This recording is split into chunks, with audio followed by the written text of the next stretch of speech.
Dahil po, ang drawing nyo ay scale 1.5:1. Ang sukat po nito ay 60. Diameter 60. Ibig sabihin, dahil 1.5, anong actual size? 90. So, kailangan mayroong ganito dahil hindi nyo magagawa using the isometric template. Now, if you will allow me to continue, this one is the diameter is 30. Since it is 1.5:1, 30 will be how long? 45.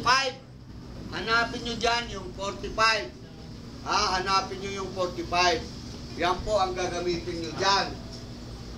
Following this technique. So, below, the same thing, you just measure that, ayan. That will be your, gawa ka ganyan. Ang lalabas po dyan ay,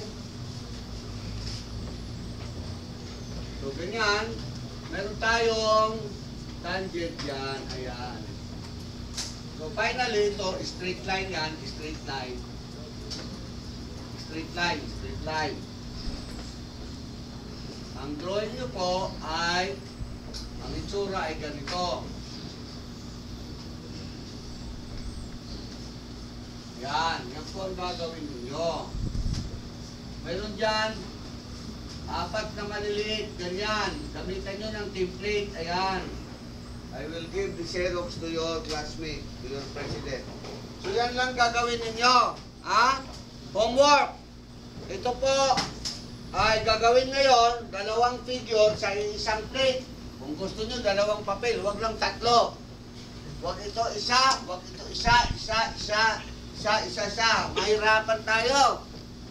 Pwede na, isa ito magkasama.